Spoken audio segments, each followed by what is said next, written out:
एक छोटे से गांव में एक गरीब किसान रामू रहता था। उसकी झोपड़ी पुरानी थी, खेत छोटा था और घर में खाने को भी मुश्किल से मिलता था। फिर भी रामू के चेहरे पर हमेशा उम्मीद की झलक रहती थी। उसकी पत्नी गौरी और छोटा बेटा चिंटू ही उसका सहारा थे। एक सुबह रामू ने गौरी से कहा, गौरी, इस बार बारिश कम हुई है, लेकिन मैं खेत जोतूंगा। मेहनत करने वाला कभी खाली हाथ नहीं रहता। गौरी मुस्कुराई और बोली, भगवान मेहनत का फल जरूर देता है, बस हिम्मत रखो। रामू रोज सूरज निकलने से पहले खेत पहुंच जाता। तेज धूप में, सूखी मिट्टी में, बिना किसी शिकायत के वो हल चलाता, बीज बोता और कुएं से पानी लाता। दिन पर दिन वो थकता जरूर था, मगर हार नहीं मानता था।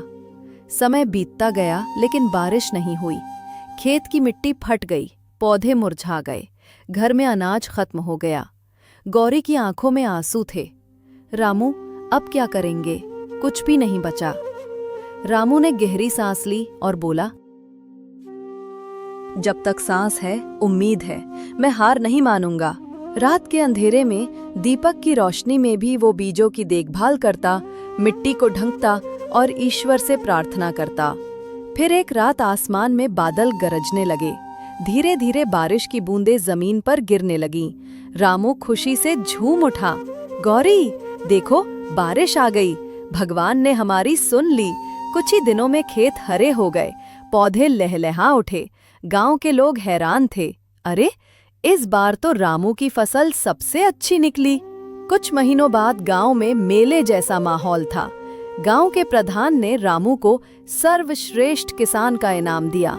प्रधान ने कहा, रामू, तूने दिखा दिया कि सच्ची मेहनत कभी व्यर्थ नहीं जाती।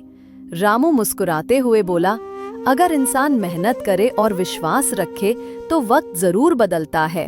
उस दिन रामू के खेत में सुनहरी फसलें लहरा रही थीं और उसके चेहरे पर संतोष की चमक थी। उसने आसमान की ओर देखा और मन ही मन कहा, मेहनत कभी खाली नहीं जाती, बस विश्वास बनाए रखो।